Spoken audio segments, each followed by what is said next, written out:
I think it's fair to say na isa sa pinakamamimiss mo as a member of That's Entertainment is the rest of the guys. You know, the guys you spend your weekdays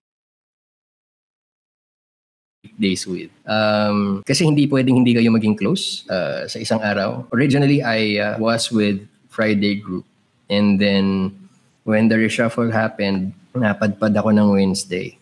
And most of us were reshuffled. So, kahit papaano, we all have two sets of families. No, the people we originally started with, and then the people we ended up with. At sila yung mga nakasama namin ng madalas at matagal sa mga production numbers. So, nandyan yung, syempre, pag production numbers, meron kayong at least 2 araw ng rehearsal. So, nandyan yung nagkakakilalanan kayo ng ugali, magkakasama kayo sa mga provincial shows, magkakasharean kayo ng mga personal experiences or personal struggles kung meron man. And then you build friendships. And sometimes sa industriyang to, parang mas yun yung mahalagang experience eh.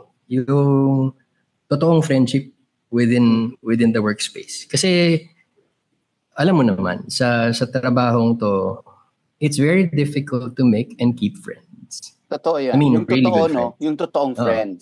Oo. Oo. And alam mo, sabi ko nga, di ba, na napaka-massive nito. And iba yung preparation nyo noon eh. Kasi di ba every day, meron kayong pasabog na performance. Plus nagkakaroon kayo ng contest pag Sabado. Kaya grabe talaga yung preparation ninyo. Ibang-iba na yun, no? As compared to now. Oo. I think, I always say this when people ask me, ano yung kaibahan ng mga teenagers noon at teenagers ngayon?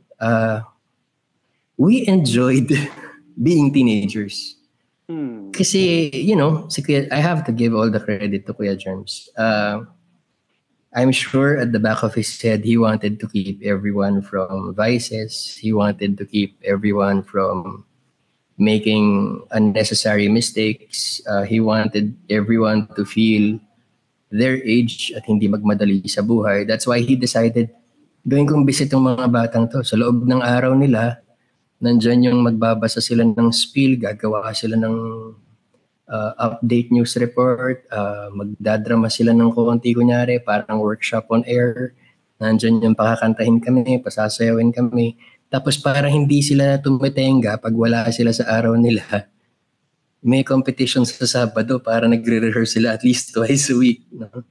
And they spend more time being productive. I think that, yes, it made us very busy and medyo nakakapagod at times, lalo na pag malapit na yung anniversary kasi iba pa yung anniversary presentation, iba pa yung numbers na kailangan i-present.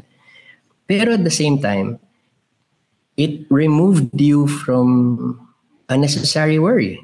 Ang kailangan mo lang intindihan kung ano yung hinihiling sa'yo at ano yung pinapagawa sa'yo. At kadalasan yung pinapagawa sa'yo, nakakatulong sa pangangatawan mo, nakakatulong sa pag-iisip mo dahil ang iniisip mo lang sayaw, iniisip mo lang kanta, iniisip mo lang costume. Hindi ka kailangan mag-isip ng malalim na bagay. So, you actually are enjoying things that you should be enjoying at your age. Importante yun.